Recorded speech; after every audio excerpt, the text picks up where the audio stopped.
The following is a special presentation.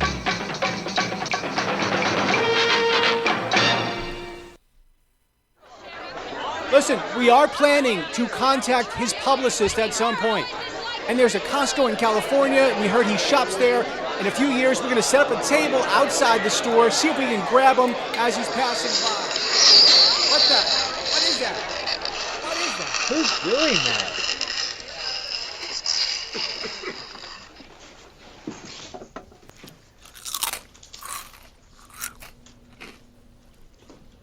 Y'all know me. Know how I earn a living? Know how I love celebrity interactions? I'll catch this RDA for you. But it ain't gonna be easy. Big celebrity. Not like going down to the community theater and wrangling up a part-time actor. This guy, he'll have you searching for years. An unlisted number, a few unanswered emails, and down you go. And we gotta do it quick. That'll bring you more listeners, get you more of those Patreon patrons you're looking for. But it's not gonna be pleasant. Steel City Con's 3 hours away, and the tolls, they're outrageous in Pennsylvania. I'll find him for free, get my autograph, and be done with it. But I'll catch him, interview him, and get him to say making fun of MacGyver for 40. But you've got to make up your minds. If you want to hear from the star of MacGyver, then ante up. If you want to play it cheap, it's your loss. I don't want no volunteers. I don't want no mates. There's just too many captains on this island. $40 for me, by myself. For that, you get the man, the mullet, the whole damn thing.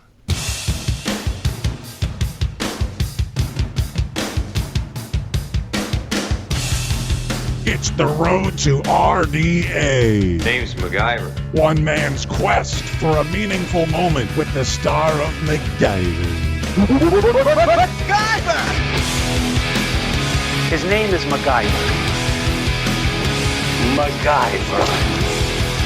Everybody knows MacGyver's MacGyver. Keep baking those brownies, MacGyver. Ladies and gentlemen, we got him. There's this Comic-Con in Monroeville, which is a suburb of Pittsburgh. And I'm looking at the guest list, and there's Richard Dean Anderson. You're going to go out there and try and get us that elusive white whale. In a way, this trip is already very MacGyver-like. I don't even know what I want to say when I get there. You know, you are bringing the essence of making fun of MacGyver to the man. You can be right there. No matter what happens, you're going to be in his presence. There goes my hero. We got him. Watch him as he goes. We got him. I have more confidence in you getting close to a celebrity than any other person I could think of. I just want to come back with something that isn't like a restraining order.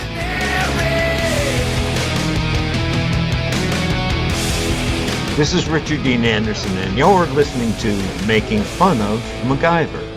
Yeah! Yes! How's that sound? Yeah. Miraculous. Solid open. I watched the interview. I didn't know you got him to say the liner. That is excellent. Amazing. Ah, chills right there. Welcome, everybody, to Making Fun of MacGyver. It's the show where we recap, review, and lovingly ridicule every episode of the original series. What an awesome moment for this show and this trio of friends and this small but passionate and awesome group of friends we've made worldwide. I'm Sam Jordan, the Sheriff Brody of the bunch. And as usual, I'm joined by my fellow MacGyverite, the Hooper of the unit, Jeffrey Hess. Hey, everybody. This is an exciting one. And sometimes, as you may have heard, we're also joined by the Quint of the crew, Mike Garland. I'll find him. I'll get him. Guys, I can't get over how well we fit into the three main roles of Jaws. Now, it's my all-time favorite movie. I'm a little biased. You guys are a little younger. But as the show's executive producer myself, I'm like the Sheriff Brody, right? Played by Roy Scheider. Jeff, as the scientist on our show, is just like Matt Hooper, the marine biologist in Jaws, played by Richard Dreyfuss. More on that synergy later. And Mike, the crusty, cantankerous hired gun, is the perfect version of Quint, a.k.a. Robert Shaw. I mean, tell me, is that not legit or what? I'm a cranky, cantankerous person. That is for sure. I yelled at some kids at the movies the other day. It fit my personality quite well, thank you. Wait, hold on. Did they have it coming? They were giggling and laughing, and I was trying to be tolerant of the fact that I was once a junior high age kid, but when they started turning the flashlight on and taking pictures during the movie, I had enough. I actually leaned forward right in one of the kids' ears. I was like, "Did you get a good picture? Now stop it and watch the movie." Were you crunching on potato chips as you were doing? Yeah. Popcorn. Now, all Jaws metaphors aside, I have the ultimate question, and I need your answer to this. Are you prepared to hear our very own interview with Richard Dean Anderson? I am. I'd be happy to hear it again. Well, good, Really? because we're moments away from making fun of MacGyver. It's our 78th episode, The Road to RDA. But first, it's our opening gambit. Guys, pop a bottle because it is our 3rd anniversary. Here's you. There's a clink right there. Yeah. We recorded our first episode April 17th, 2020. And we posted it April 18th, 2020. So here we are 3 years later with a landmark episode to celebrate our birthday with. Mike, I was thinking about this. This kind of makes you like the deadbeat dad who disappears, but then comes back like an amazing birthday gift and then disappears again. Pulls up in a Trans Am with like a hot new blonde. Hey, kids, here's what I got you. All right, I'll see you next year. Here's this horse. I bought it. Your mom will take care of it. Don't worry about it. Sincerely, though, I mean, a tip of the cap to you, Mike and Jeff, for the effort and the awesomeness you've brought to, no hyperbole here, the world since April 18th, 2020. 3 years we've done this, so it's something to be proud of. I'm proud of it. You guys should be too. I am. It's been fun. I know I don't do it to the same extent that I used to, but it's been fun to pop back in and guest star on the program here, and it actually, through all of this, the road to RDA has reinvigorated me to want to watch episodes again. I never really launched season 3 earlier in the year, late last fall when you guys did. I just I needed to chill out, to shut down. I didn't need to have the obligation of watching MacGyver every 2 weeks and taking notes. So I finally just got back into season 3, and I watched Ghost Ship yesterday morning, and the Sasquatch made no sense to me. I don't understand. Divisive episode. You know, that was Gary from Kelowna, BC's like choice episode to co-host with us on. So he loved it. I liked it, but I was a little bit influenced by Jeff's negative score. But Jeff has said he's going to re-rate it when we do that in our season celebration. We get one a season, right? Yeah. So 3 years, we've done 78 episodes. That equals roughly 25 episodes a year. So that means next year, on our 4th anniversary, we will be reaching 100 episodes. Remember we said 17, 22, 25. Nobody predicted 100 episodes. So next year, this time, 100 episodes. Syndication, anyone? Yeah, let's do it. And that is worthy of a celebration. So we are hereby announcing, right here and now, our first ever Making Fun of MacGyver meetup to be held a year from now in April of 2024, most likely in either California, around LA, or the dark horse, but somewhat, sexier pick, Vancouver, Canada.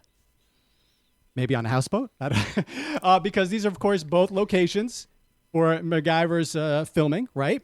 Yeah, we're talking about it, so it's going to happen. So, Jeff, let me throw some names at you. You tell me if people like this are invited to this celebration. Mia? Yes. Bo? Oh, yeah, yeah. Gary? Yes. Christian? Yes. Claire? Yes. Vivian? Oh, yeah.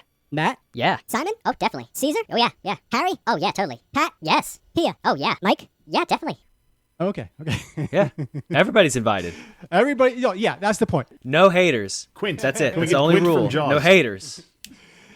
So if you're listening to this now, if you've ever listened to the show, anyone and everyone who likes the idea of spending a day or two with some like-minded, MacGyver-loving friends, checking out a filming location or two, recording an episode or two, having some good food, drinks, lots of laughs. Hey, maybe even some MacGyver cosplay. You are hereby invited to the first ever Making Fun of MacGyver in-person celebration. So please put early April 2024 on your calendar. Those are all the details we have right now. We just got the idea. That's it. But we will provide more details as they emerge in coming months. That's plenty of time to grow a mullet. You have a year to grow a mullet. What's our budget here? Mike? Are we just providing details, or will there be other elements of the celebration that we will provide to? I mean, the canvas is blank, my friend. What do you think? I think I'm good with providing details. That's within my budget. Yeah. So we got a year to work it out. Now, you and me, Mike, have seen each other a few times over the years. Bunch of times. We haven't been in person with Jeff in 9 years. And next April, or really March, will be the 10th anniversary of the last time we saw this guy in person at his wedding in New Orleans. So another reason we should see. Oh, and the other thing, I didn't mention this. We have one detail. Jeff's wife will be handing out free hugs to any listener that shows up. Yeah. So there's that. Is that Siobhan approved, or are you just assuming? I'm sure we'll get her approval yeah, later. Be fine with it. Better to ask forgiveness than permission. We love interacting with our fellow MacGyverites, so why not say hi? On social media, we post some great stuff on our social media accounts. Like, for instance, the full question and answer panel with Richard Dean Anderson from Steel City Con 23. And the whole thing is there, 47 minutes. Mike schlepped over there, got the whole thing. So go to YouTube. And you'll see links to it also on Facebook and Twitter.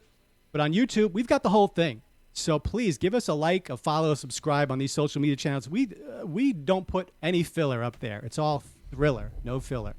We have a Patreon account. If you enjoy the show and want to put a little something in the tip jar to help us pay for show hosting and that trip to the West Coast next year and boost morale, we would be eternally grateful. There are 3 tiers to choose from. They all come with perks. The paperclip perk is $5 a month. That gets you a shout out at the end of each episode, whether it's for you or your business, and your very own Making Fun of MacGyver show liner, like the one you heard Richard Dean Anderson just did. Yeah, he had to pay us $5 to do that. And that's where you pretend our show is amazing, and we produce that audio clip and occasionally play it back on the show. There's also the duct tape tier. That's $10 a month. You get everything in the paperclip tier, as well as a bonus episode each month. We talk behind the scenes, all kinds of stuff about the show, movies, music, comedy, our love lives, kids, whatever, and we send that episode to you via email. So that's the duct tape level for $10 a month. And if you want to really, really live like Mac, take it all the way to the Swiss Army knife level, that is $15. It gets you all the aforementioned perks, plus you get to guest host with us one episode per season. You'll join us for our monthly video hangout, where you'll also get a video chat with us for 30 to 60 minutes, shoot the breeze, and we'll get your input on the show and how we can improve. Plus, all 3 tiers occasionally get amazing surprise perks. Go to patreon.com/makingfunofmacgyver. Yeah, and special bonus episode and hangout session coming soon, or may have already happened, sorry, I'm not sure, with Mike, though. So Mike is going to share some of the untold stories from SteelCon for our Patreon patrons. And we will be sending out the video of Mike's one-on-one interview with Richard Dean Anderson to all patrons, past, present, or future. If you've given us a nickel at any time in the past and then you stopped, I've still got your email address. We're going to send you this, 10? I think it's 12 minutes. The one file's 12. We had to do a few selective edits for the sake of others in the room. But more or less, 10, 12 minutes, something like that. All right. So that's not up on YouTube now. It will be at some point. But first things first, patrons. Like I said, past, present, or future. We're going to email this to you. You get to see Mike clipping a mic onto Richard Dean Anderson. Did Mike grab the breast? Have you washed those hands yet? Was Richard Dean Anderson sweating? This is all things you won't know from hearing it, which we're going to play in this episode. But you can see the video if you're a patron now. In the future or in the past. So that's an example of what we do. Patreon.com/makingfunofmacgyver. And lastly, a get well soon for one of our favorite fans, Caesar, from parts unknown, but I think it's Nebraska because I took my snooping to a new level, and I think Caesar is from Nebraska.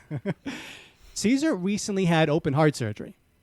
So we are glad Caesar's heart did not stop, and Caesar, get well soon. You know what can be heart-stoppingly good viewer mail.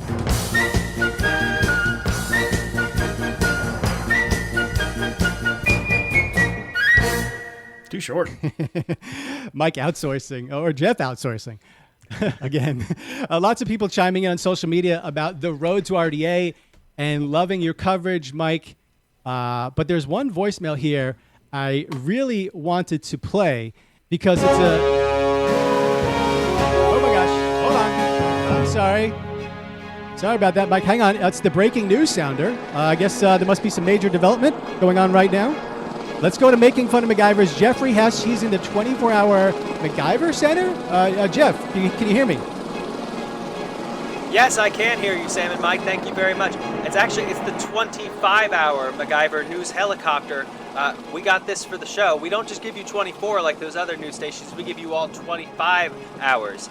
And I'm currently 200 feet parallel to the midway point of Widow Peak, whereas several of our uncompensated citizen journalists have reported to us there's been a man falling here for 36 years. I'm sorry, Jeff. You say there's a man falling for the past 36 years. What? I don't know what to make of that. Mike, does that mean anything to you? No. Hang on, guys. I think we're gonna try and fly in and see if we can get a quote from the man. It appears that I do believe. Oh my goodness! It appears to be Murdoch from season 3, episode The Widowmaker. He is the man who's falling for 36 years. Mr. Murdoch, did you kill MacGyver? Do you have anything to say?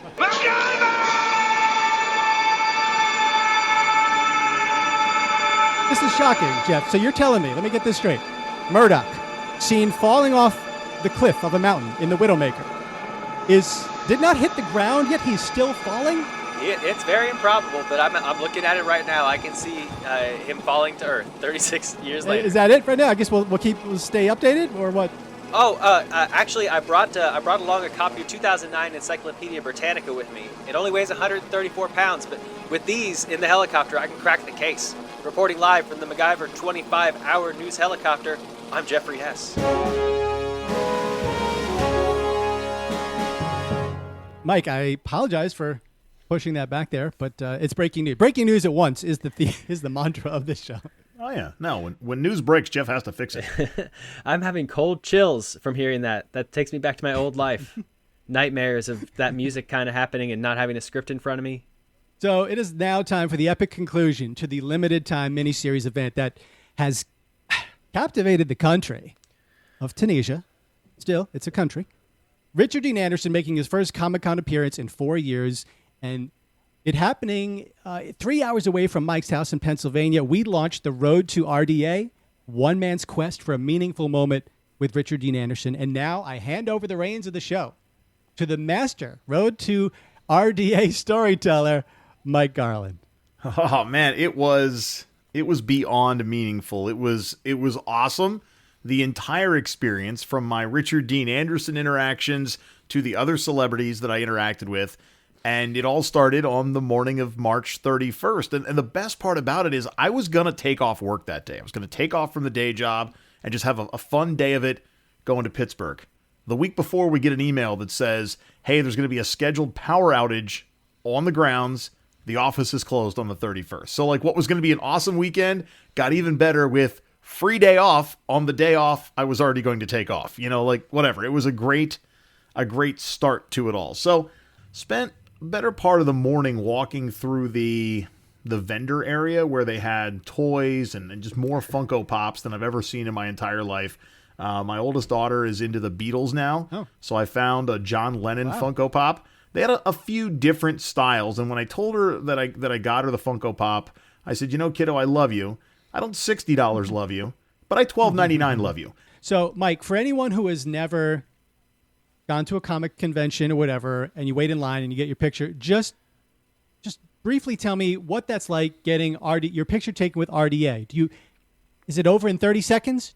What do you say? Like, what did you say? Do you remember what he said to you? And then the picture's done and that's it? The experience was really, really quick. I mean, you get the instruction from the people managing the line. They tell you how it's going to be. You're going to go in. He's going to be there.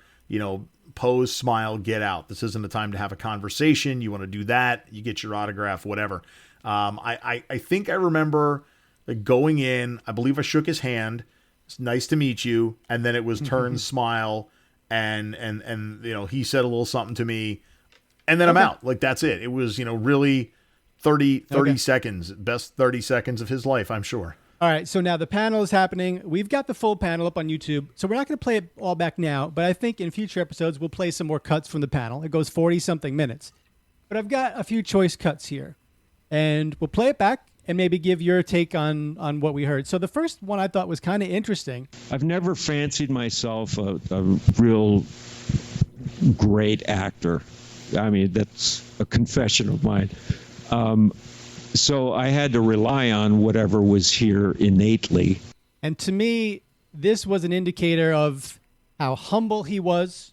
I think you'll agree with that. Very humble, self-effacing, kind of maybe even like a little awkward, fish out of water, like not his like spot. This is not his like place to be. He's not like, yeah, give me the spotlight. His hair is a little disheveled, 73 now, right? But what was your take on Richard Dean Anderson's just overall vibe and persona on that panel? Well, he certainly had control of the room. Everybody was really listening to anything and everything he said. You said it yourself, 73 years old. And I think a lot of times fans forget that they more or less know more about the actor's career than the actor does in a lot of cases. Whether it's unimportant to the actor, or they've moved on to something else, or they've simply forgotten. Somebody like Richard Dean Anderson or Richard Dreyfuss or any one of the Richards that was there, like they've met millions of people, so you can't begin to remember a particular instance or whatever. But he, a great sense of humor, super comfortable. Like, I think he appreciates his iconic status in pop culture. But at the end of the day, he's just a guy that wants to, hang out at home and live a private life. Like, I think he enjoyed the spotlight while it was shining on him, but I don't think he seeks it at this point. And that jibes with everything we've thought about him over the years, because he's not out there a lot. He doesn't do these a lot. So that's why we weren't sure if we would ever get him. Another question from the audience had to do with one of our favorite players on MacGyver. So, Richard, a question I have is about MacGyver. You had a co-star on there by the name of Dana Elcar, who used to also play on Dark Shadows many years before MacGyver. Just was curious, what was your working experience like with him? And also, while you were working with him, by chance, did he ever mention anything about Dark Shadows or what it was like to work on that show? We bonded a little bit in that, well, I'll be frank, before I did General Hospital, I didn't know what a soap opera was. And so when he started talking about Dark Shadows, I sort of had to reacclimate myself to that world. I'd never seen him on the show, but we shared that common experience of having to learn a ton of dialogue in one day. So I learned to read better. And just to further that, he was one of the kindest, most generous acting partners that I've ever had, and a gentleman. He was just a wonderful guy. Man, Dark Shadows fan. That fandom's on a whole other level. Dark Shadows, yeah? Yeah. Like, Dana Elcar's not even there. Let me ask you about this show you weren't even on. You knew a guy who was on Dark Shadows. Did he say anything to you about it?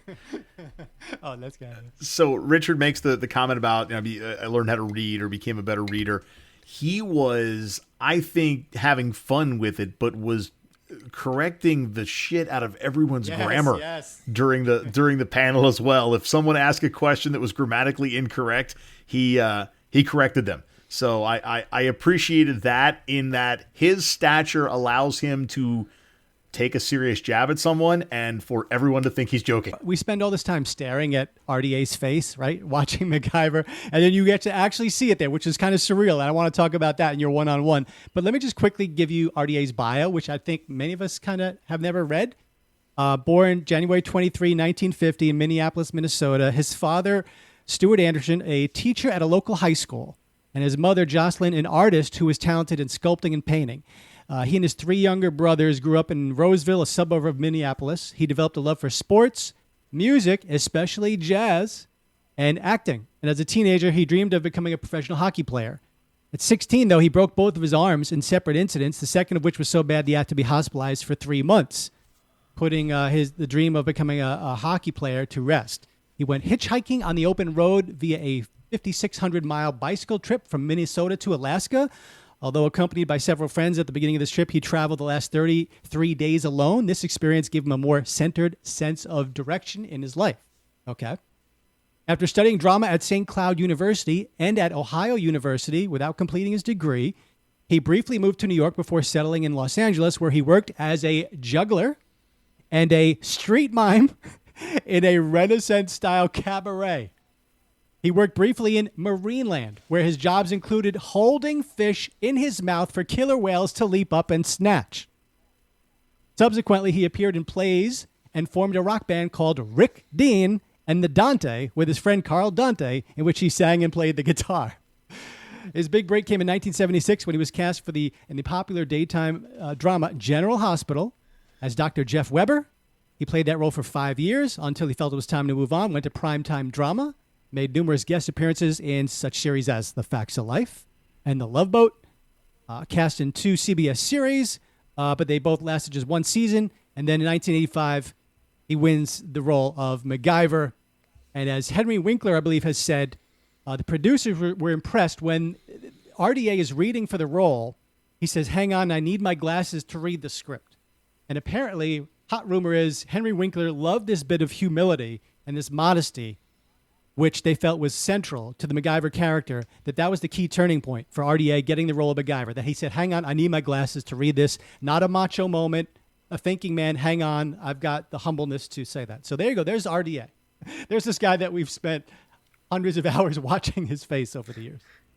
Seeing him and meeting him, I think to the time that I worked with Burt Reynolds. He was making an appearance at an auto event that I was part of. And just like what we know MacGyver to look like, the Richard Dean Anderson MacGyver, you have that image in your mind. That's what the man looks like in your mind. Just like the image you have of Burt Reynolds is the Bandit, I think, from Smokey and the Bandit, or it's Jack Horner from Boogie Nights.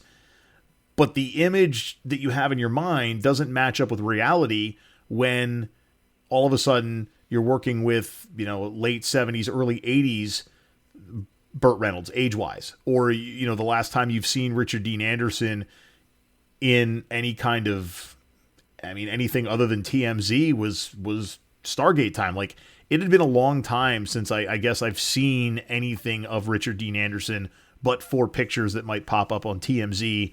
And I don't take celebrity photos to heart. Like, they always look for a bad angle or to try to make somebody look in a way that they're not. But at the end of the day, he's a 73-year-old man and did his own stunts. And, Father Time is undefeated. And I think he's very, very happy with where his life is. And it was just a very cool interaction. Yeah. One more question before the break. This is a fun one. So a fan in the audience, and I think we got one of those spelling corrections, and now we know why that RDA's dad was an English teacher, why he's correcting everyone's English. But a certain episode that is near and dear to our hearts was asked about. I'm 28 years old. I'll be 28 April 5th. Thank you. Happy birthday, man. Yeah. So, I was born after the show, but me and my younger brother were brought up on MacGyver, and it's my younger brother and I. Just so you know. Richard Dean Anderson correcting my grammar. Hey, I got it my whole life. Suffer. I correct people on that too, so I don't know why I just did that. Yeah, I ain't got no learning. I guess what I wanted to mention the Ants episode of MacGyver. Yeah. That was me. Yeah. Sure. I don't remember the name. I just remember Ants and Trumbo's World. Oh, Trumbo's World. I remembered that. Okay, yeah. That does ring a bell. Do you know how old I am? How old were you when you did Trumbo's World? 12, 13. I don't. Do you remember anything about that episode? I don't remember this morning, so get used to that. All right. But well, yeah, that gave us nightmares. I just wanted to. It got to the point while I was doing, series after series that I don't know what the total would be in the end, but there's no way I can remember all of. I mean, if I'm given clues about an episode way back when, I can usually figure out what I was doing and that. But otherwise, I'm starting to blank out. I'm an old guy. That's all right. No, it's okay for you. A couple more things. One, you give me real Harrison Ford vibes. I do? Yeah, man. I'm just really feeling it. I should have his money. Harrison Ford. You guys should do a show together or something. Okay. And then my last question is, can you fix my fridge? No. Just thought I'd ask. Man. How did you feel about that? Guy was awesome. Was that you yelling out Trumbo's World? It was, yes. I was like 4 people behind that guy, and when he said the Ants episode, I'm like, Trumbo's World. Awesome. I know a guy who loves that episode. Love it. That guy was funny. The panelist that asked the question, in that I guess he said he waited until he was in line to reach out to his dad to see if he had any questions, and then he's like, I've just sent him like 7 text messages with question mark, because like dad wasn't responding, and some of the questions he wanted to ask, Richard had already answered, and he just had fun with it. But I think like that's just the way to do it. Have fun, nobody was a jerk. Like everybody was super cool towards him, but just have some fun with it. Like he's never going to see you again. So just have a good time. And I think everybody in the room did that, including Richard himself. And it's 331 episodes that he did between SG-1, General Hospital, and MacGyver. Does it MacGyver? Some other stuff in Goes there. back to what I said earlier. Fans know a lot more about his career than he probably does. I'm cheating. I'm looking at IMDb. There's probably about another 30-ish, or maybe more than that, maybe 50-ish, just kind of like sprinkled in there. So like maybe 400 episodes of television overall. All right, so let's take a break here, because when we come back, we're going to try and squeeze in that viewer mail that got interrupted. But we're going to play in its entirety, just about, Mike's one-on-one chat with Richard Dean Anderson. It's another unforgettable moment with Making Fun of MacGyver. Now he's trying to get the attention of the bad guys and divert them off into the woods, and they've taken the bait. And a bunch of kids in a tree drop a bag full of snakes on this Jeep. Bag full of snakes. The old bag of snakes play. We can't teach you how to shoot a gun, but we can go wrangle up snakes in the Burmese jungle. Keep listening for more finger quotes, unforgettable moments on Making Fun of MacGyver.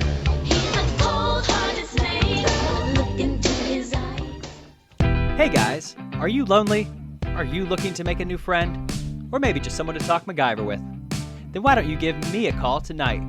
Hi, I'm Jeffrey Hess, 1/3 of the Making Fun of MacGyver podcast, and you can call me right now on our new party chat line at 1-900-TALK-MAC. We can chat about your favorite MacGyverisms, all those ingenious contraptions he creates to escape danger, or even how many times he could have used a gun but didn't. So come on, give me a call right now on 1-900-TALK-MAC. That's 1-900-TALK-MAC. I think we could be real good friends. That's sweet. That's lovely. Jeff, have we gotten a call on that number yet? No, and we're paying a lot for it. Like it's a 900 number, so people are supposed to pay us. So, I mean, like, come on, let's get with it. Yeah, Jeff is ready to talk to you. If you want to talk Mac, anything, he's ready. All right, we're back, and we're talking about the road to RDA. Mike Garland did God's work, and he did our work. He went to Pittsburgh, roughly, and talked to Richard Dean Anderson one-on-one. We're going to get to that in a second, but first we postponed earlier, but now let's get to that viewer mail.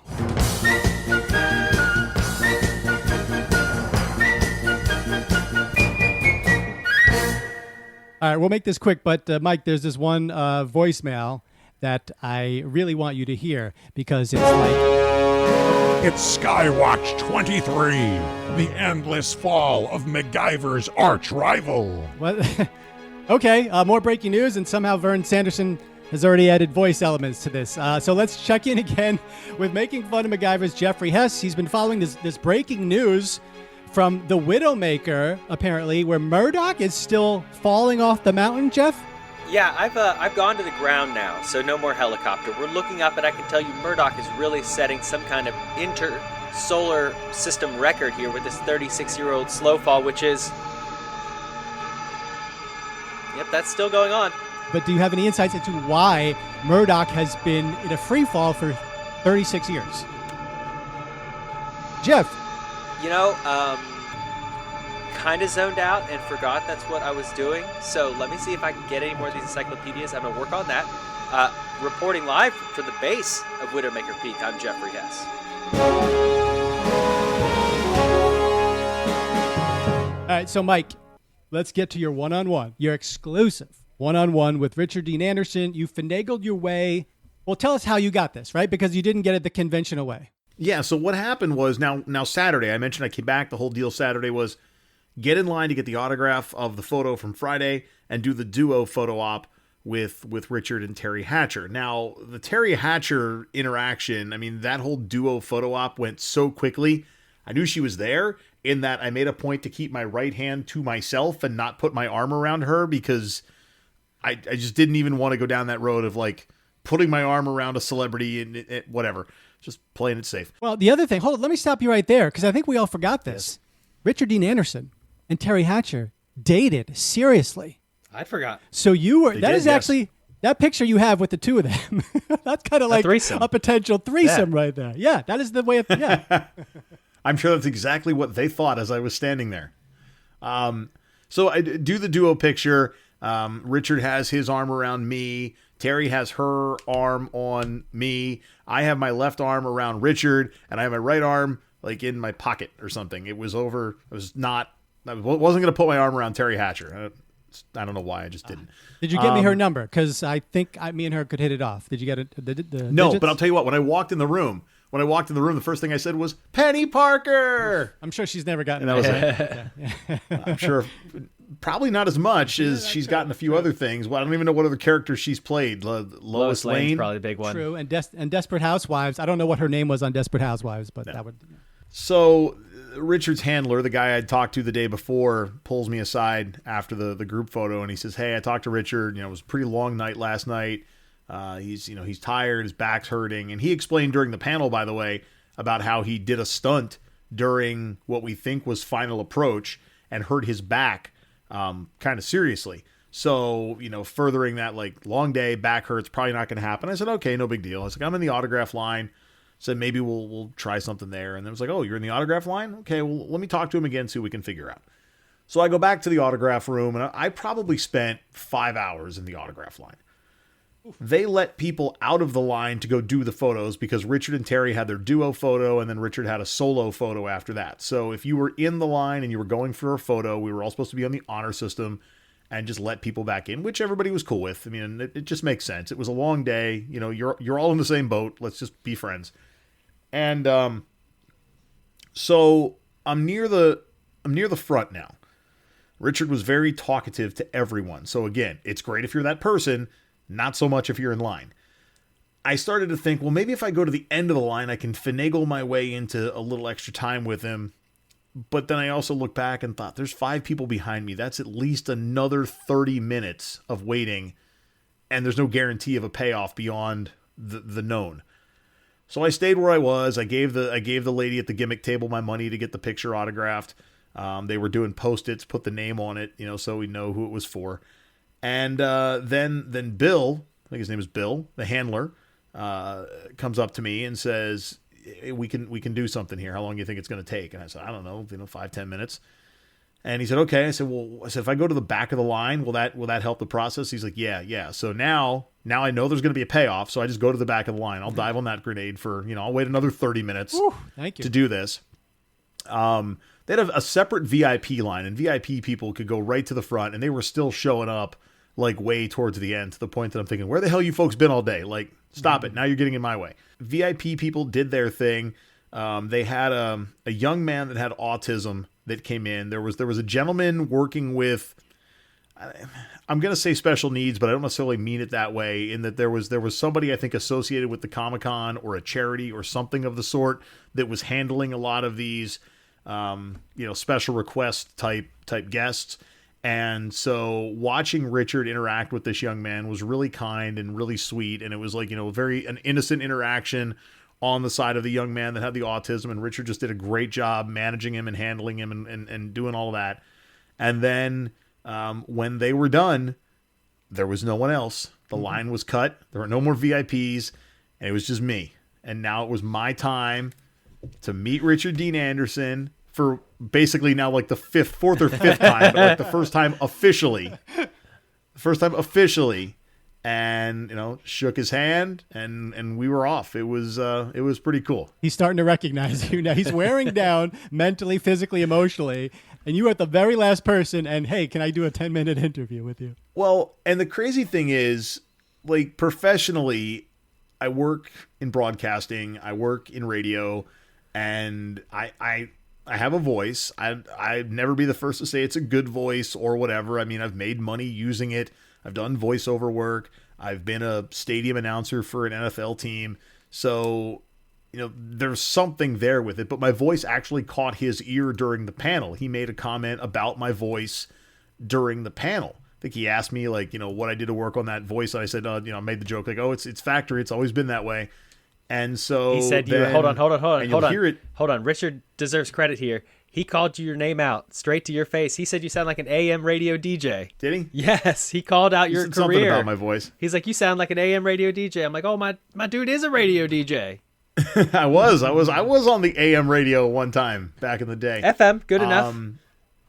Yeah, it's true. They made the conversion. It's some of those things, though, like you lose it in the moment, which I'm glad to have it on film because you're so caught up in the moment that you don't get a chance to really enjoy it. And I always think about that when you see people at concerts and they're always on their phones, like recording it. Like, put your damn phone down and enjoy the moment. But here I was able to actually record it and can enjoy it after the fact. All right. Well, I got to say, you remain incredibly calm, professional, not nervous at all in this chat with RDA. He also makes a few jokes. I mean, that's to your credit. To your detriment, he makes a few jokes that I feel like you didn't get at first, or you didn't even give him a courtesy laugh on a couple. Like, he wanted a joke and he was relaxed, and you were like, but anyway, Richard, back to my questions. Well, because I was told to keep it tight. Like, I didn't want to drag it out, and I know he makes, and you'll hear him, he makes the joke about, oh, it's my best one this month or something like that, and then I came back with, well, it's April 1st. This is your only one this month, kind of thing. So, like, I took his joke and joked it back at him. Right. So you talked to Richard Dean Anderson, this guy we've been pursuing for a few years, on April Fool's Day. I mean, I did. We could have either turned that into a huge prank on our listeners and tell them we never did it, or it was just a hologram, or maybe RDA did it. Maybe RDA was never there. Maybe he just pranked you. But either way, Mike talked to Richard Dean Anderson on April 1st, 2023. How's the event been for you? Oh, it's of all that I've done this month, the best. Okay. The absolute downright best I've done this month. Very cool. It's the only one I've done this month, but... That's right, April 1st today. It is? It is. Today is the only one you've done this month. Yeah. Well, nothing but up from here. Just so you all know, and I feel I have to explain this, it was a joke. I know. But because it's April 1st and you turned it around on me, man. Sorry. I feel embarrassed and I'm going to cry. Don't cry. Wait, let me pull a nose hair. That'll bring tears in a second. So, how are you doing? I'm good, man. I'm good. Thank you for fielding my questions yesterday at the panel. That was awesome. It was all about your voice. Oh, thank you. Since we're already recording this, can I just clip this on your little string? I'd rather. You want me to hold it? No, you can. Okay. Have your way with me. Oh, that's so romantic. There we go. It's something. Right there. This you is. Better be zooming. I don't think.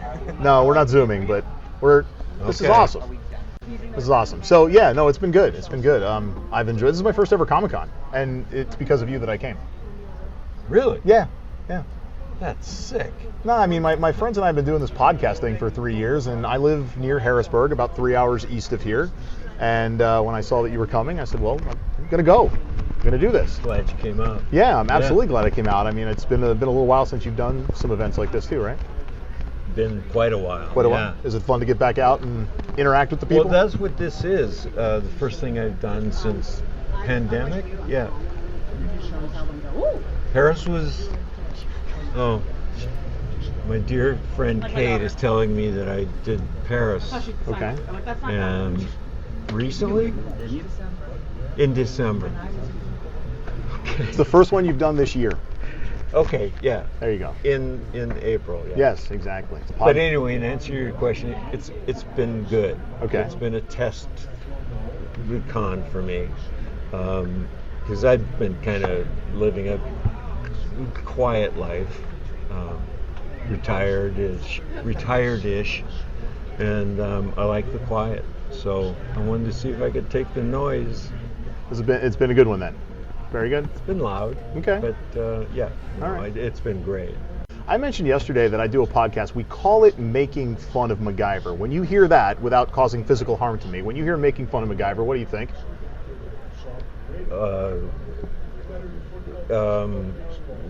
Bring it on, I guess. Bring it on. No, we have fun. Like we generate fun. At my expense. Sometimes, yes. Yeah, well, not at Richard's expense, but at some of the there was we asked about it yesterday. There were some corny elements to the show. Absolutely. But culturally, it has stood up. Wouldn't you agree? I mean, there's a lot of things that didn't age well, but this show has aged well. I think so. I think in tone it's somehow bridged a couple of generations. The only thing I can think of calling them, but yeah, they tried making a new MacGyver, which apparently didn't impress the general audience, and I understand why. I won't badmouth him in any way, shape, or form. Everybody has a right to try, but I don't think they hit the mark as far as what we had intended the MacGyver franchise to be. I think their mistake was in more making it a cop show. I mean, it felt like a cop kind of an energy as opposed to what MacGyver was, who was kind of a knick-knack guy. But you know, I'm proud of what it does. The people that come through lines and want to chit-chat a little bit are asking and relaying stories that make a couple of them made me cry, and I had to go collect myself, just about life-changing moments in their lives, and MacGyver had a lot to do with it. So I'll hang on to that. There's a young woman named Vivian who listens to our podcast, and she has said that watching MacGyver helped her learn English, and there's a couple of other people that have chimed in on our social media channels that have said that they learned English and they learned even just good moral guidance from the show. So that's got to mean something. Yeah, I mean, it was at the time it was a job, a really potentially good job. I never knew. Nobody ever expected anything to happen, but it perpetuated. Well, we lasted, and we're able to develop a nice moral core to it, and it's been successful. It's transferred to a younger generation. It's still aired, so the parents, the generation that kind of grew up with us early on, have had kids, and they're introducing them to the old MacGyver. Which brings me back to the new MacGyver. Anyway. To the kind of the corny side of things, you had to have known that the character's name MacGyver was said a ton in each episode. Was that somebody's decision that the character name needed to be said over and over again? I mean, there's a particular episode where Deathlock was the episode. MacGyver's name was said 36 times, and the villain's name was said 46 times. That's a lot. Yeah. Why? That's 80s TV. Okay. It's in great part of it. I agree with you. I agree with what you're saying, and it drove me nuts. Okay. I'll be honest with you, because in real life, I don't turn to my friend and say, "Hey, Bill, how you doing, Bill? Where you going, Bill?" You know, there's a shorthand in real life where you eliminate identifying names, nouns, and you know, we just were victimized by that. Have you, Richard Dean Anderson, ever MacGyvered anything? Tons of them. Okay. Oh yeah. All right. So you carried some Hollywood magic over to real life. That's nice to hear. No, real life to MacGyver to old life now. This guy's Richard Dean Anderson. He's MacGyver, and I can't thank him enough and his staff enough for giving us 5-6 minutes of your time here at the Steel City Comic-Con. Oh, it was 7, 8, wasn't it? It was enough that Bill decided that maybe I should ask my last question. But I love Bill for staying on you and helping us get this. You mean my friend Bill over here? Yeah, Bill. Who's saying wrap Bill. it up? Let's show Bill. That's Bill. Because Bill's awesome. We You're love not Bill. getting off the hook. Richard, thank you very much. God bless, man. Appreciate it. So, Sam, your theory is confirmed. Which one? The name thing is the whole MacGyver name thing. It's a thing. It was a thing they were doing, and they were aware of it. Yeah. It's just so surreal, I got to say. You know, MacGyver is never my number one show. I think we know the history. I only really got turned on to it 5 years ago. You guys semi-grew up on it, but didn't have that rabid fandom. But it's still surreal that this show that we've all invested in over the past few years, like hardcore, we are students. We are becoming, in real time, experts of this show. To see you standing there talking to this guy whose face and words we pay so much attention to for many years now. It's just surreal to watch this play out. And then I just stood there and talked to him like he was some guy I was asking directions from, and we were talking about the weather for the day. Are you happy with how you did with the interview? Yeah. Bill really did chime in and ask me, you know, how many more questions you have. Kind of got the verbal red light, whether, Richard said, hey, if it starts to drag on, wrap it up, or if Bill was just doing Bill's job. But, I had a list of questions. Some of them I knew he addressed in the panel the day before, so I consciously scratched those out.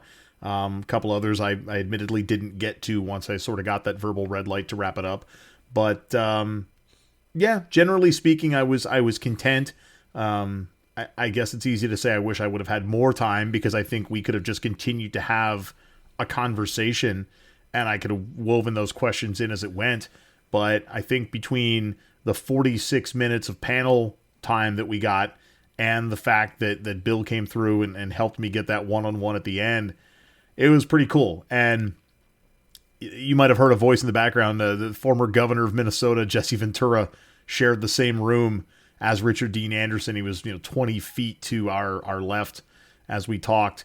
And Jesse was holding court all afternoon, and Richard shared the same audible airspace with him. And I think that by the end of the day, he was ready to leave.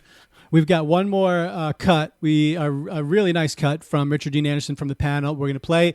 We're going to squeeze in that viewer mail, and we'll wrap up the road to RDA right after this. There once was a man named MacGyver, a Quail and Axminster survivor. With the hot mullet he wore, every kick he would score. Was the 80s hottest MacGyver.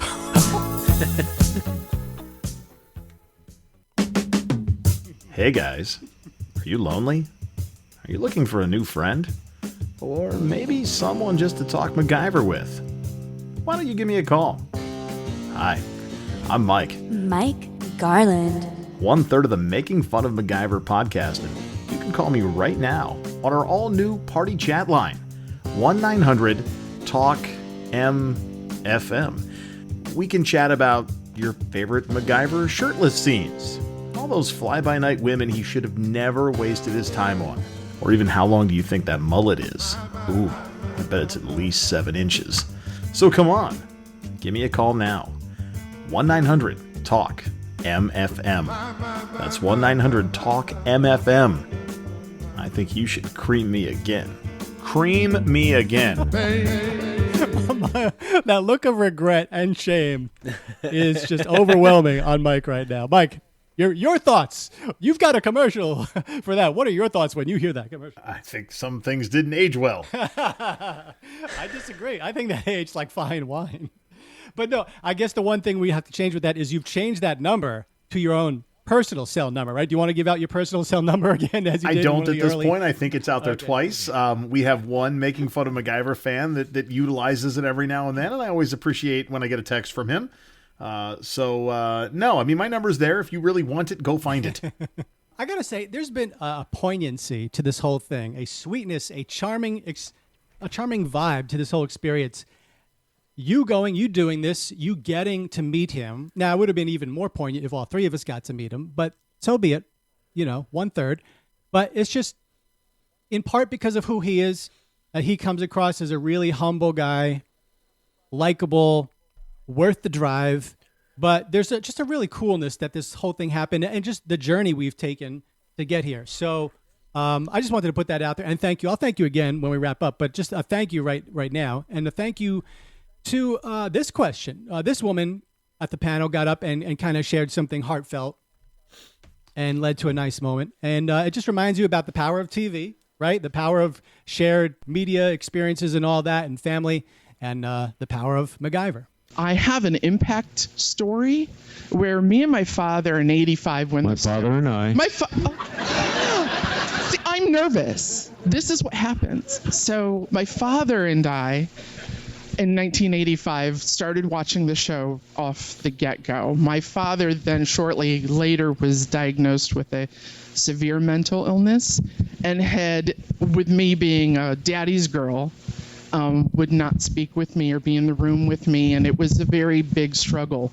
But MacGyver actually brought us together 1 hour out of one day of the week where he would actually be in the room with me. And we would enjoy the show even though it was quiet. But I want you to know that your craft was actually more of a connection for me than entertainment.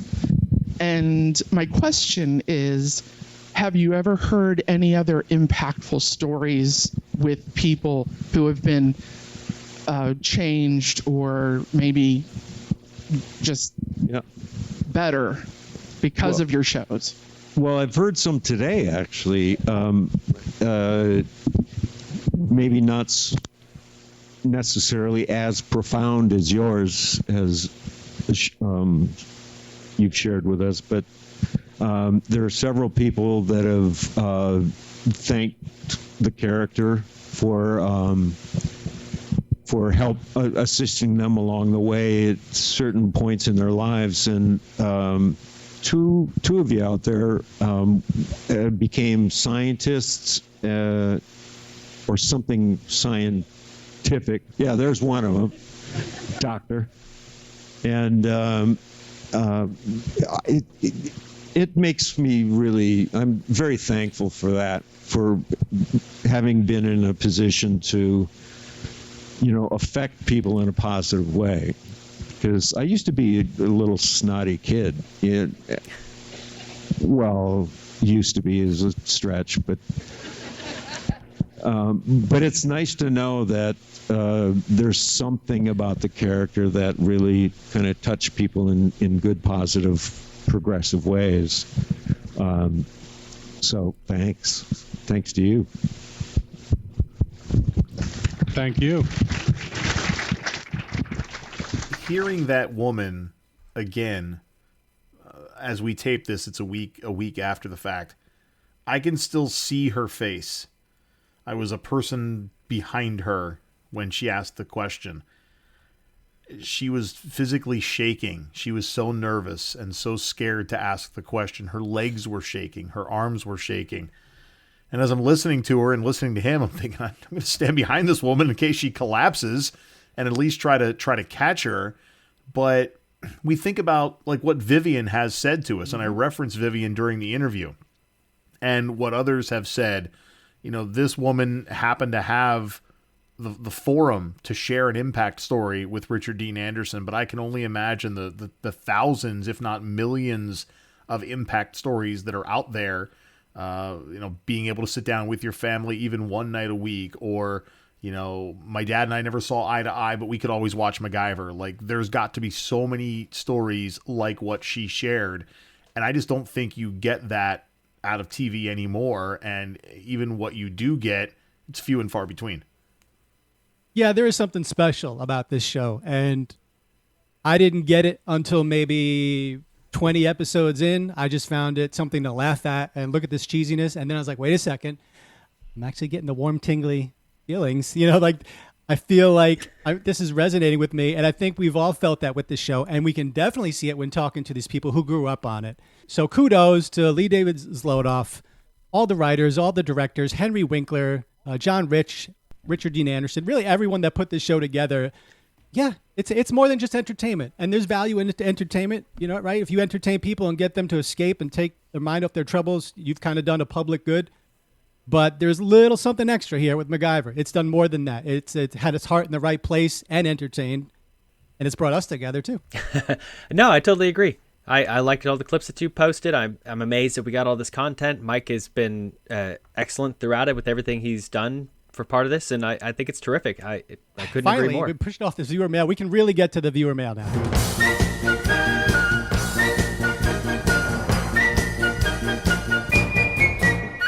So yeah, viewer mail. Mike, there's a person who I am dying to play this voicemail cut because Jesus, come on, It's Skywatch 23. Kidding me? The endless fall of MacGyver's arch rival. Brought to you by Patagonia, offering durable outdoor clothing and gear for men, women, kids, and babies. What the hell? How do we just get a sponsor? I feel like Vern got the sponsorship, not us.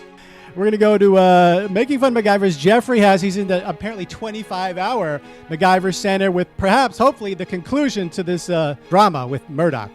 Jeff. Well, I am still here at the base of Widowmaker Peak, where a crowd now has started to form to watch.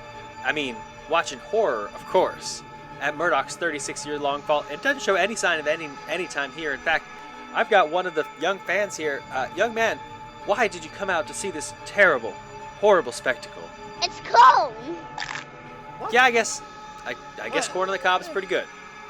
Oh my God, all this corn, you guys. Look, there are vendors here now. There's guys selling the merch. Focus. Now, He's got a T-shirt. Corn is good. We can all agree. Mike, do you like corn? Yes. Okay, thank you. but Jeff, have you gotten any closer to figuring out why Murdoch is still falling? Apparently he's still alive. We want Murdoch dead. How has his body not hit the ground yet? Well, I have a theory that there is a gravity singularity between us and Murdoch, focused exclusively on Murdoch, only affecting Murdoch. It's a bit like falling in a black hole. He's getting halfway there, but always halfway there forever. Eventually, he's going to undergo what's known as spaghettification, where gravity will compress him from top to toe while also stretching him at the same time. The pain, it must be immeasurable. Okay, we need to get to viewer mail. Come on back to the studio, please. I guess the final word is Murdoch's going to keep falling, and we'll just stay tuned. Stay tuned to Making Fun of MacGyver for more. Come in a year, and then we'll see where we're at. In the meantime, I'm going to get another ear of corn. This stuff is delicious. Okay. That's Making Fun of MacGyver's Jeffrey Hess in the 25-hour MacGyver Center, sponsored by Patagonia. Well, I guess congrats, we got our first sponsor. How much are we paying them to sponsor us? It's all going to the helicopter. We had to order from Soon Parts some replacements. They're not coming. It's taking a while for them to get here. Soon Parts. I've learned what happens if I play the viewer mail sounder. Jeff interrupts, so I'm not going to play it. But Mike, you were in Pittsburgh for RDA, but one of our longtime listeners also lives in Pittsburgh, and he left us a voicemail telling us about your meeting. Now, fellas, you know I boycotted the show, but I figured you had to hear this. I went to Steel City Comic-Con, and I saw the man, the myth, the legend, Mike. That's right. We spent half the day together gallivanting around. I was like a kid in a candy store. Now, I don't know if he knew it was me because, by the way, it's me, Archibald. Because, as I am wont to do at Comic-Cons, I cosplayed as Kelly LeBrock. Although this time, I got the surgery, so I got a fantastic set of knockers on me, and I'm like, hey, Mike, my eyes are up here, buddy. That said, the feeling was mutual because, boy, his legs, smooth as butter. I don't know how he does it, but I could not stop staring. Fellas, I don't know what else to say. It's just been an amazing experience for me, and I had to share it with somebody, so call me back. You know what? Everybody who listened to this show, call me back. It's Archibald. Call me back, everybody. Bye. Archibald from Pittsburgh. Mike, how did you not tell us that you met Archibald? What is he like? I met a lot of people. Wait, a lot of people met me, I should say. I mean, how many people on social media chimed in and said, oh, it was nice to meet you? And I'm thinking, nice to meet you too. Yeah, but I said hi to a lot of people. But do you remember this voice? Did you meet him? No. You didn't meet Archibald? No.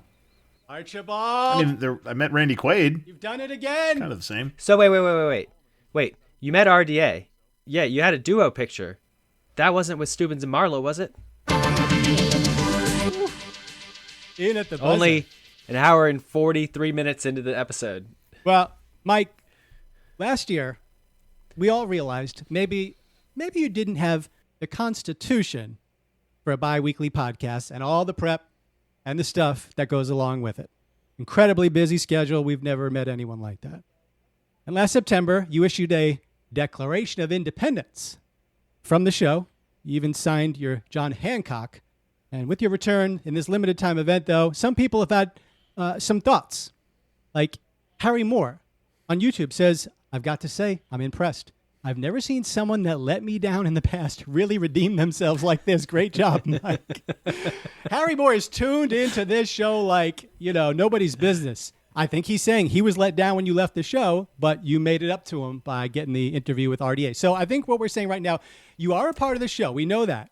But I guess what we'll do going forward, because people are wondering, I guess we will use you with strategic precision like this time. And maybe we'll do it again, maybe like the trail to Tom Selleck, or what do you think?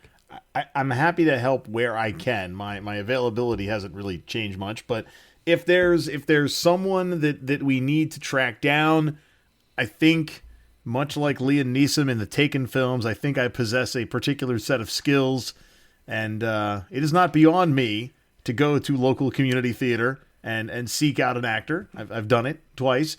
It is not beyond me to drive to Pittsburgh twice to meet Richard Dean Anderson 4 times or whatever just happened. So yeah, I'm sure I could play a role going forward, even part-time. You know where he's going to be next, and we'd like you to go there? Prague. I saw He'll that. be in Prague later this month. I mean, I have a couple of unpaid speeding tickets in Germany. I'm not sure if there's like a European block transfer from a DMV standpoint, but sure, I'll go to Czechoslovakia or the Czech Republic or whatever Prague lives in these days. I'd love to get, like a Alyssa Davalos or somebody like that. I'd love to get a woman from MacGyver on the show, but if we can't, there's one more person. And in a way, this would excite me even more because this is a little bit to my youth. There's one more person we need you to get before we wrap up this whole thing in 3 or 4 years. Hey, Henry Winkler. Henry Winkler. Henry Winkler himself. Executive producer, MacGyver, The Fonz, legend. He's on Barry with the... Bill Hader? I don't know. Bill Hader. I Is it mean, really that would be great if we could get Henry Winkler. So put that on your to-do list for some point. Well, I had an encounter with Henry Winkler one time when I lived in Columbus, Ohio. We were at the Columbus airport going through security together. Have a picture of he and I together from that moment. And since then, now that I do work in automotive circles, I know he makes the car show round sometimes. I end up at an event every now and then, and if he happens to be at one, you can bet that I will do that. I know he or his people are active on his social media channel, on his Twitter. I know he's a fly fisherman. He likes to fish. Where I live, there's a lot of fly fishing. It's a popular thing around here. So set the bait. Hey, I think we'd stand a better chance of getting him than we would some of the other people that have appeared on the show. So certainly part of the I'll add it to the hit list of people to chase after. Dana Elcar doesn't return my emails, so Jeff getting 2 laugh stingers there at the buzzer. That's like tying the game in regulation and then winning it in overtime. That's Burrow to chase as time runs out. You've done such a good job, Mike, that we've got a reward for you. Besides that 40 that we gave to Quint, we are going to be adding your picture back to the Facebook and Twitter cover photo. Oh. Well, it's actually RDA's picture, but you're in it too. So whatever. But we're going to put you back in there.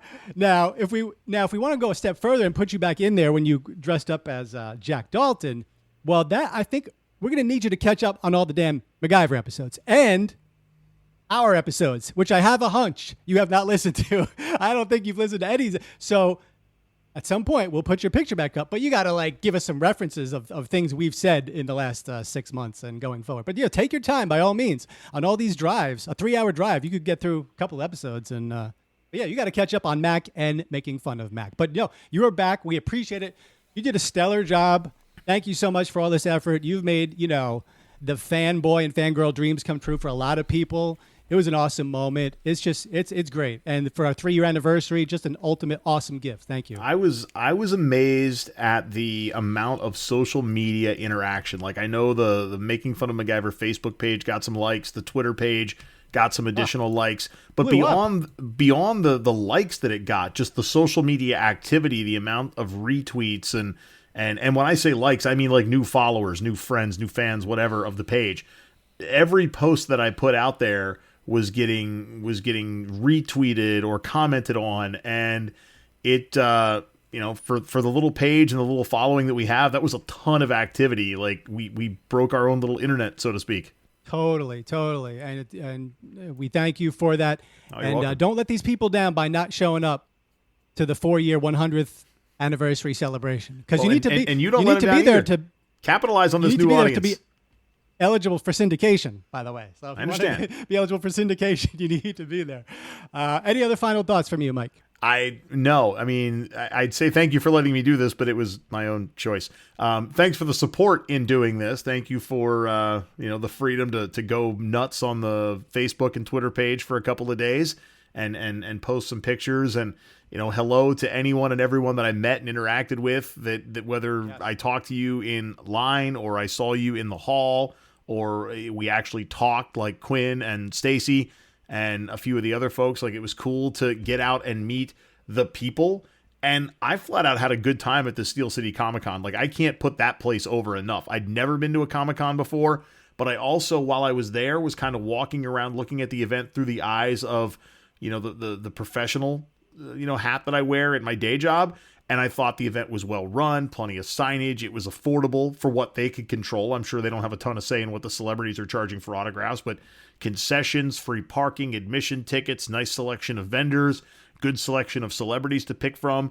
I thought it was a great event, and their staff was super friendly, lots of signage, like everything. So look them up. I don't know their website off the top of my head, but just Google Steel City Comic-Con. They have another one in August. I think Mike Tyson's going to be at that one.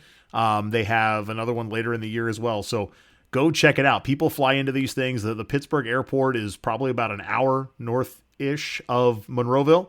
So kind of easy to get to. So go check it out. Thank you, Mike. It's not goodbye. It's just see you later. Yeah. Yeah.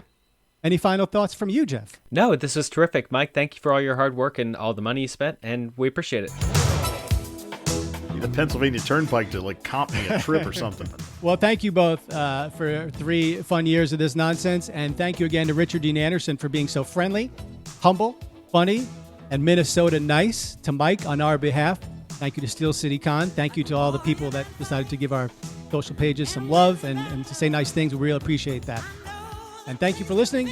We sincerely hope we've entertained you for a bit here today. And now, a little bit of verbal gratitude for the handful of folks who have chosen to support us on Patreon, like Bo in Fort Myers, Florida. Oh, I promise, you're next up. You're going to co-host with us the next episode 15, The Negotiator. Claire in New Jersey, who wonders how that MacGyver can defuse bombs with paper clips but cannot keep a girlfriend alive for longer than 2 weeks. Go to deadfictionalgirlfriendreport.com for the answers on that and so much more. Christian in Norway, he told us about the layout of his fair country, Stabæk football, Osbeer, and of course one of the all-time great bands, Aha. Thank you, Christian. Simon in Habo, Sweden, who thinks Trumbo's World is the best episode of MacGyver, and it's got to be because Richard Dean Anderson remembers it. I think that's going to be the cut. Anytime we reference now Trumbo's World, instead of the echo, maybe we just put in RDA with the echo, right? Yeah. This was really fun. We're always looking for new friends, so please say hi on the socials. Email us at makingfunofmacgyver@gmail.com. Leave a message on the hotline at 904-419-3310. And if you'd like to throw something in the tip jar and get the perks that come with it, it's patreon.com/makingfunofmacgyver. But above all else, keep coming back because we're going to keep making fun of MacGyver. So for Mike and Jeff and our new buddy, Richard Dean Anderson, we'll see you next time. Peace. When I think of all those disappointments, I just laugh. I know you did. I just laugh. When the river was deep, I didn't falter. When the mountain was high, I still believed. When the valley was low, it didn't stop me. I knew you were waiting. I knew you were waiting for me. Trumbo's World. Oh, Trumbo's World. I remembered that. Okay, yeah, that does ring a bell. Do you know how old I am?